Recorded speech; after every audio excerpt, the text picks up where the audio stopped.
untuk menutupinya marah-marah, hati-hati. Allah akan persulit hidup Anda lebih daripada saat ini.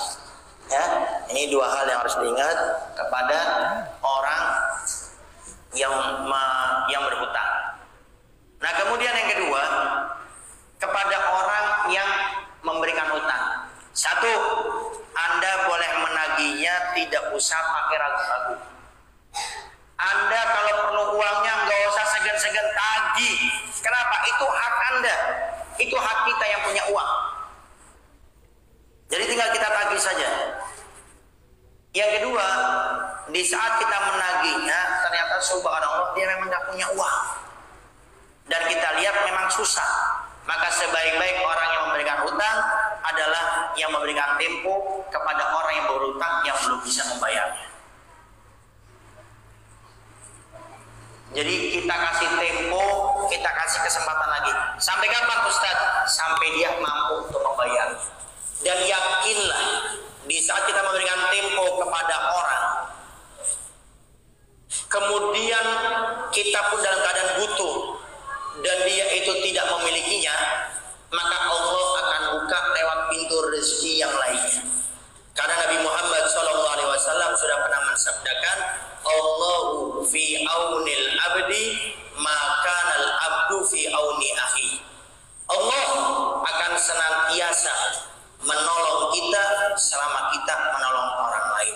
Kita ngasih tempo sama orang tersebut, maka hakikatnya kita menolong dia. Maka di saat kita menolong orang tersebut yang memberikan tempo, yakinilah Allah akan buka lewat pintu yang lainnya. Maka nanti Allah akan buka lewat pintu rezeki yang lainnya. Kemudian kita gak usah marah-marah. Kamu gimana sih?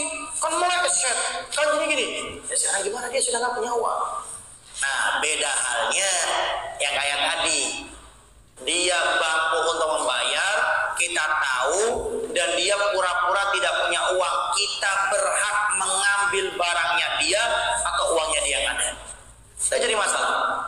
Tinggal nanti diatur bagaimana agar tidak terjadi keributan, itu aja. Sekali lagi, kalau dia nggak mampu, kasih tempo. Yakin kita bantu dia, nanti Allah akan buka pintu rezeki kita dari pintu yang lainnya. Tapi kalau ternyata dia ini mampu bayar, cuma pura-pura dia ini nggak mau bayar, maka kita diperbolehkan mengambil barang-barang dia, kemudian nanti dijual, kemudian nanti uangnya kita pakai, kalau lebih wajib dikembalikan, kalau masih ada sisanya kita boleh untuk memintanya lagi. Kalau masih kurang, kita boleh untuk memintanya lagi. Dan ingat, ini hukum Islam, nggak usah ragu-ragu. Jangan ada istilah terpaksa. Yang lainnya tren juga nih. Sudahlah saya ikhlasin aja, susah ditagihnya. Nah, jadi nih. Sudahlah saya ikhlasin saja, susah ditagihnya. Anda nggak ikhlas, itu namanya cemberut. Itu namanya terpaksa. Kalau ikhlas itu titik. Sudah nggak apa-apa saya ikhlaskan. Titik. Nggak usah cerita kan.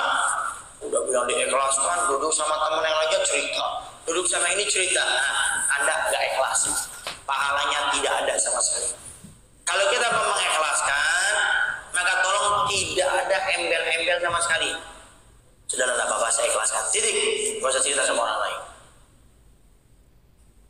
Tapi kalau kita mau menagihnya, tidak jadi masalah. Yang dikhawatirkan itu, kalau kita tidak menagihnya atau kita tidak mengikhlaskannya, nanti ada masalah di hati. Akhirnya hatinya rusak, ngomongin dia, ngomongin orang, itu saya utangnya, nggak bayar-bayar sampai sekarang. Akhirnya jadinya ngomongin orang, sehingga kalau mau tagih-tagih, nggak usah ragu. Kalau dia nggak mampu bayar, kasih tempo sampai dia mampu untuk membayar. Tapi kalau dia mampu untuk membayar, pura-pura tidak membayar, Anda boleh mengambil barangnya, tinggal diatur syaratnya agar tidak terjadi keributan. Jual dia punya barang, uangnya kita pakai. Kalau lebih, wajib dikembalikan. Kalau kurang, kita boleh memintanya lagi. Ya, ini masalah ini terkadang yang banyak sering ditanyakan. Ya, tapi sekarang sudah paham ya tentang masalah utang piutang. Baik. Jadi adab etikanya harus dijaga. Ini sahabat Ubay ini mengintai, mengawasi orang yang punya utang, diikuti terus sama dia. Sampai Nabi mengatakan, berbuat baiklah engkau dengan orang yang memiliki utang. sangat sambung dengan Allah dan Rasulnya. Sehingga di saat itu apa yang terjadi? Nabi berjumpa dengan sahabat Ubay, ditanya, mana saudaramu? Itu orang yang berutang. Wahai Rasul, aku sudah lunaskan sepertiga untuk Allah, sepertiga karena Rasulullah, sepertiganya lagi karena ini sebagai ladang pahala untuk saya. Artinya kalau kita ini diberi nasihat oleh orang dan itu suatu kebaikan, maka laksanakan.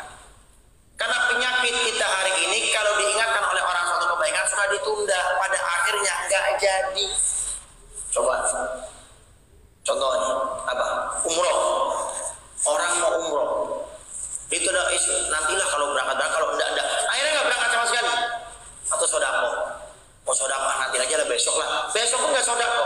Kenapa? Karena syaitan itu punya 1001 cara agar bagaimana kita tidak beramal soleh. Sehingga dalam Al-Quran Allah firmankan, fastabiqul khairat, berlomba-lombalah kalian dalam berbuat kebaikan. Bukan berbuat kebaikan, tapi berlomba-lomba. Kenapa? Kalau lomba itu jarang orang lomba cuma 1 orang. Minimal lomba ada 2 orang, 3 orang. Artinya apa? Ada yang mengejar kita. Siapa? Syaitan. Maka jangan sampai kita menunda berbuat kebaikan. Apa yang bisa kita lakukan hari ini, lakukan. Yang selebihnya besok biarlah besok. Sahabat Nabi langsung dibebaskan. Kemudian Nabi mendoakan ini sahabat, semoga Allah memberikan rahmat kepadamu sampai diulang 3 kali. Apa? Kalau kita melihat kebaikan seseorang, doakan orang tersebut dengan kebaikan. Contoh, kita mendengar ada sahabat kita ini membantu orang yang tertimpa musibah, rumahnya dibangunkan sama dia. Kita dengar cerita ini, kita doakan semoga Allah mengganti semua kebaikanmu dengan yang lebih banyak lagi, dengan yang lebih baik lagi, dengan yang lebih berkah lagi. Doakan. Dan ini termasuk adab. Jadi kalau ada orang membantu kita, jangan cuma bilang terima kasih, tapi doakan. Jazakumullah khairan jaza. Semoga Allah balas dengan kebaikan. Semoga Allah menjagamu. Doakan, ini sunnah. Kalau kita nih terkadang ada orang berbuat baik sama kita, kita cuma bilang terima kasih. Apa lagi bahasanya? Hah? Sami-sami atau apa itu? Ya pokoknya bahasanya terima kasih. Tambahkan mulai hari ini sudah tahu ilmunya, doakan. Semoga rezeki kamu makin berlimpah, pekerjaan kamu makin lancar, kamu belum menikah dapat jodohnya, kamu sudah menikah belum punya anak, semoga dapat anak. Didoakan ya, yang baik. Kemudian di sini juga dijelaskan bahwasanya Allah Subhanahu wa taala itu memang selalu menciptakan makhluk-makhluknya yang suka berbuat kebaikan. Artinya apa? Kalau kita ingin menjadi orang yang dicintai oleh Allah, jadilah orang-orang yang selalu membuka pintu kebaikan. Nabi Muhammad SAW sampai mensabdakan, khairun nas anfa'uhum linnas. Yang paling baik di antara kalian adalah yang paling baik kepada orang lain, yang bisa ngasih manfaat sama orang lain. Dan ngasih manfaat di situ, Mbak Bu, tidak Nabi khususkan dengan ilmu, enggak, dengan harta, enggak, dengan ini, enggak. Tapi kata Nabi, anfa'uhum linnas, yang paling banyak ngasih manfaat sama orang. Contoh, di musola. Ada musola kita ini kayak kotor misalnya. Akhirnya kita di hari Jumat senggang, nyantai, tidak ada kegiatan, kemudian kita sapu, kita pel, kita bersihkan. Anfa'uhum linnas, dia yang paling dekat sama Allah. Dia yang paling dicintai oleh Allah dan Rasulnya. Contoh, biasanya ada acara maulid, rojaban, ya. Setelah acara selesai biasanya orang-orang pada pulang, mungkin ngantuk lah, capek lah. Nah kita saat itu kita membantu. Anfa'uhum linnas, yang paling banyak memberi manfaat, melipat terpalnya, mungkin di terpalnya itu ada bekas air minum, kita buang. Dan ini yang paling dicintai oleh Allah dan Rasulnya, yang paling banyak memberi manfaat. Sampai Nabi di dalam salah satu hadis itu ada seorang sahabat Nabi datang kepada Nabi di saat di majelis taklim seperti ini. Sahabat ini berkata, wahai Rasulullah, saya sudah 3 hari 3 malam belum makan, wahai Rasul. Nabi tanya kepada Sayyidah Aisyah, karena masjidnya kan nempel juga dengan rumah Nabi. Wahai Aisyah, ada makanan di rumah kita. Demi Allah wahai Rasul, di rumah kita tidak ada makanan. Lalu setelah itu Nabi tidak berkata, maaf sahabat, saya tidak punya makanan, saya tidak punya uang. Nabi tidak melakukan seperti itu. Tapi dalam hadis dijelaskan, Nabi bangun dari tempat duduknya berdiri, kemudian Nabi mengatakan, siapa di antara kalian yang bisa membantu orang ini, maka bantulah. Ini Al-Faqih dengar cerita ini dari guru kita Buya Yahya. Beliau mengatakan, kalau kita tidak bisa membantu orang lain, jangan pernah mengatakan saya tidak bisa membantu, tapi arahkan kepada siapa sekiranya dia bisa mendapatkan bantuan. Dan itu yang Nabi ajarkan. Tapi yang benar, jangan kita sewot sama orang, akhirnya ditunjukin sama orang yang kita sewot biar dia nanti kesusahan. Nah, jangan seperti itu. Tetap mengarahkan dengan yang baik. Nah, para hadirin wal hadirat yang dimuliakan oleh Allah Subhanahu wa taala, mungkin itu saja yang bisa bagi disampaikan pada kesempatan kali ini. Barangkali ada yang ditanyakan, silakan. Satu penanya dari jamaah laki-laki yang mewakili, satu penanya dari jamaah perempuan yang mewakili. Wallahu a'lam bishawab. Assalamualaikum warahmatullahi wabarakatuh.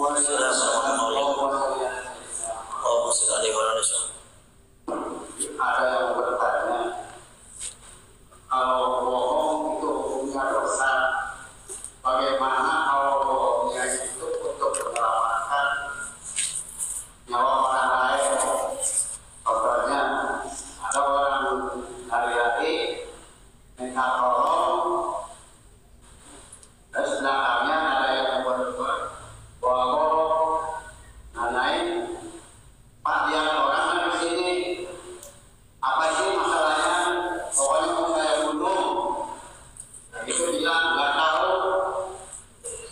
Begitu udah bilang nggak tahu, dia bilang katanya bohong. Dasar, kalau saya bilang orang itu balik lagi. Ada orang ini bilang membaca astagfirullah, saya telah bohong. Mau bohong dosa. Assalamualaikum warahmatullahi wabarakatuh. Assalamualaikum warahmatullahi wabarakatuh. Assalamualaikum warahmatullahi wabarakatuh. Assalamualaikum warahmatullahi wabarakatuh. Allahumma shalli alaihi wa ala alihi wasallam. Apa hukumnya kalau misalkan kita melakukan aurat tadi dan dosakan yang melakukan aurat tadi bisa dia membuka auratnya. Dan satu lagi, misalkan ada salah satu masjid yang tempat wudhu antara wanita dan laki-laki itu terbuka, gimana? Assalamualaikum warahmatullahi wabarakatuh. Bismillahirrahmanirrahim. Wallahu a'lam bishawab. Yang pertama ada pertanyaan, bagaimana hukumnya berbohong untuk menyelamatkan orang yang mau dibunuh? Bohong itu pada dasarnya itu tidak diperbolehkan. Bahkan Nabi Muhammad SAW itu seumur hidupnya tidak pernah berbohong. Nabi pernah bercanda, tapi bercandanya Nabi tidak pernah berbohong sama sekali. Para ulama menjelaskan paling tidak ada 3 kebohongan yang diperbolehkan. Bahkan dalam pahala, bahkan hukumnya bisa menjadi wajib. Satu, yang pertama, bohong yang diperbolehkan adalah islahu datul bain, mendamaikan 2 orang yang sedang bertengkar. Contoh, ada si A sama si B sedang ribut, sudah didamaikan, susah sekali. Datang si C. Si C datang kepada si A, si A, itu si B itu mau minta maaf, cuma dia malu. Coba kamu awali minta maaf, nanti si B akan minta maaf. Padahal si B ini nggak pernah ngomong gitu, dia berbohong. Itu boleh. Si C datang kepada si B, si A tuh mau minta maaf, cuma dia malu. Coba kamu yang awali, nanti si A juga mau minta maaf. Akhirnya kedua orang ini bertemu, saling maafkan. Dan si C ini bohong. Yang ini diperbolehkan. Bahkan pahalanya islahdatul bain, mendamaikan 2 orang yang sedang bertengkar, itu pahalanya sangat besar. Kata Nabi, wahai para sahabat, maukah kamu aku beritahukan suatu ibadah yang pahalanya lebih besar daripada sholat sunnah dan juga puasa sunnah? Lalu para sahabat menjawab, iya wahai Rasulullah.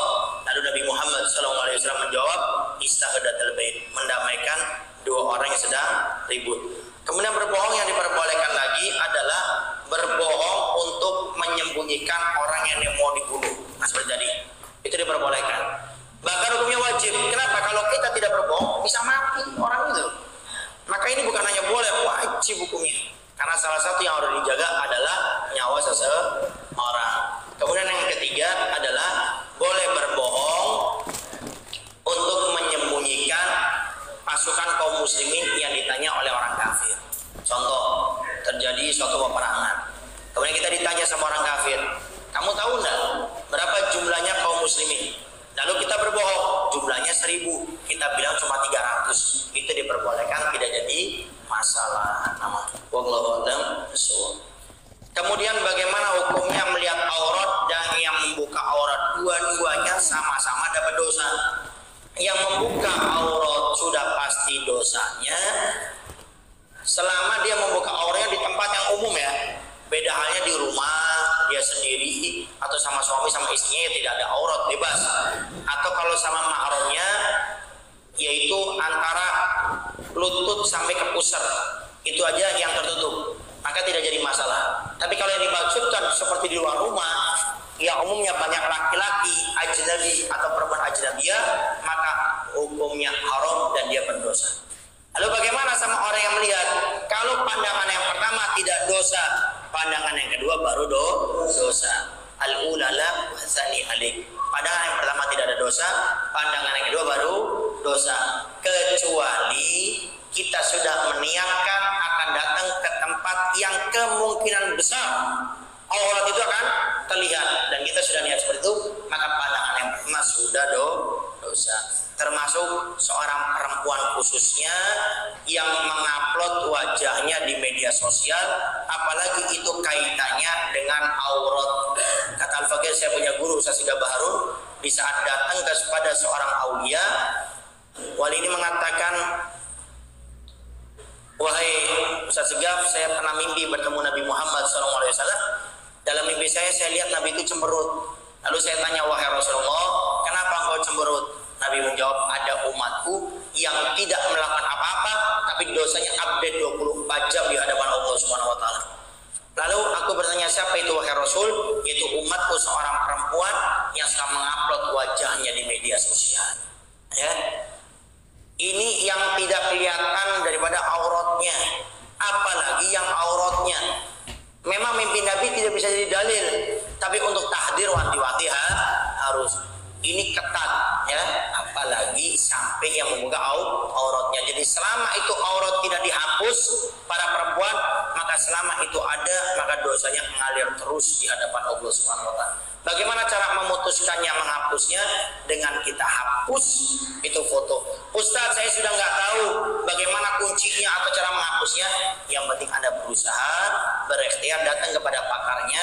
Maka walaupun nanti tidak bisa, maka semoga dengan usaha kita Allah tetap mengampuni dosa kita. Wallahu a'lam bishawab. Kemudian pertanyaan terakhir, bagaimana kalau tempat wudhu itu menjadi satu antara laki sama yang perempuan? Kalau lahannya tidak ada, lahannya cuma itu saja, Anda sebagai DKM punya tanggung jawab besar. DKM itu bukan hanya sekedar mengurus kebersihannya, tapi yang berkaitan semua kemaslahatan masjid, maka DKM itu bertanggung jawab dunia sampai di akhiratnya. Maka bagaimana kalau lahannya kecil, Anda pakai satir atau Anda diskusikan, musyawarahkan, pokoknya jangan sampai nanti aurat perempuan terlihat. Kalau seandainya ada lahan, wajib hukumnya masjid tersebut untuk memisahkannya. Kenapa? Karena kemungkinan dosa maksiat aurat terlihat itu sangat besar. Makanya kalau milih DKM itu yang paham ilmu agama, sehingga jangan cuma memegangkan masjidnya, tapi tempat wudhunya, kamar mandinya tidak dipisah. Harus dipisah. Kenapa? Karena masjid tempat ibadah. Malah orang ke masjid malah mencari dosa. Lewat mana? Lewat tempat wudhu yang menyatu menjadi satu. Tapi Ustaz Al-Fakir sudah sering Al-Fakir sampaikan kepada para perempuan, ibu-ibu, kalau seandainya di salah satu masjid, musola atau rest area itu ternyata tempat wudhunya menjadi satu lagi perempuan, maka satu cara yang paling simpel bagi perempuan, wudhunya di kamar mandi. Tidak makruh. Makruh itu kalau menyebutkan nama yang dimuliakan oleh Allah dan Rasulnya. wudunya di kamar mandi. Kedua, kamar mandinya tidak ada Ustaz. Anda wudunya para bapak, nanti nunggu laki-lakinya sudah selesai baru Anda berwudu. Dan berwudu jangan membuka kerudungnya. Ya, cukup nanti basuhkan wajah, tinggal diratakan. Tangan juga nggak usah dibuka seperti laki-laki kita ini, karena Anda aurat. Anda kenakan air, masukkan ke dalam. Nah ini tanpa dibuka, tinggal Anda rapikan saja. Kemudian bagian rambut, kerudungnya nggak usah dibuka. Anda ambil air, Anda masukkan ke dalam kerudung. 3 helai pada Imam Syafi'i sudah cukup. Kaki pun nggak usah dibuka sampai ke betis. Itu aurat bagi Anda perempuan. Maka cukup sampai bagian telapak kaki, lebihkan sedikit. Wallahu a'lam bishawab. Baik, mungkin itu saja yang bisa bagi sampaikan pada kesempatan kali ini. Jangan lupa Bapak Ibu doakan selalu saudara-saudara kita yang ada di Palestina sana yang saat ini sedang berjuang luar biasa. Tolong doakan. Kalau bisa pakai kunut nazilah setiap 1 waktu boleh, tapi bagi kita yang awam mungkin belum bisa untuk kunut nazilah, kita bisa pakai bahasa Indonesia dengan 2 doa yang simple. Tapi yakinlah ini luar biasa. Yang pertama, doanya ya Allah berikan kemenangan kepada kaum muslimin di Palestina. Ya Allah berikan kemenangan kepada kaum muslimin di Palestina. Yang kedua, ya Allah hancurkan musuh mereka sehancur-hancurnya. Ya Allah hancurkan musuh mereka sehancur-hancurnya. Tolong mulai saat ini doakan paling tidak dengan 2 doa pendek tadi, tidak sampai 10 detik doanya, tapi yakinlah itu sangat bermakna bagi saudara-saudara kita yang ada di Palestina sana. Kemudian yang kedua, tolong diboikot barang-barang, produk-produk milik musuh-musuh daripada saudara-saudara kita yang ada di Palestina. Tinggal dilihat, nanti di Google tanya anaknya, suruh lihat ya. Paling tidak yang air minum ini, yang air minum yang biasa dikonsumsi, tolong jangan dipakai lagi. Ini saya sindir-sindir saja. Ada air minum yang biasa kita konsumsi, jangan mulai saat ini mengkonsumsi atau menjual yang ada toko di warung. Niatkan untuk peduli kita kepada saudara-saudara kita yang ada di Palestina. Ada air minum Bu, namanya Acwa. Namanya Acwa, paham ya? Paham ya? Gak usah saya tuduh poin ya. Acwa namanya ya, yang pakai ki itu loh. Acwa. Kemudian ada air minum mereka yang berwarna, ada namanya Panto. Ada namanya Panto pakai F. Ini saya sini-sini jangan bingung-bingung ya. Panto. Kemudian ada yang namanya Cepret. Ya. Ada lagi yang keempat namanya Coca-Cola. Ada ya. Kemudian ada ibu-ibu yang biasa ngasih biskuit sama anak-anaknya, warnanya yang hitam, dalamnya ada putihnya, biasanya dicelup-celupin di susu. Namanya Oceo. Jangan lagi. Kemudian kalau makan ke tempat mereka jangan, ada namanya Donald Bebek ya. Jangan lagi, ada namanya Pekepsi, itu jangan lagi, ada gambar bawa-bawanya itu ya. Kemudian samponya banyak ya, ada namanya Sunlet, sampo Sunlet ya. Kemudian apa lagi tuh, ada lagi apa itu bubuk namanya Linso. Pokoknya nanti tinggal dilihat, itu sudah ada. Niatkan dengan kita tidak membelinya, atau yang punya warung punya atau tidak menjualnya. Semoga ini menjadi amal kita sebagai bentuk peduli kita kepada mereka. Itu saja yang bisa bagi sampaikan. Kurang lebihnya fakir minta maaf. Wassalamualaikum warahmatullahi wabarakatuh.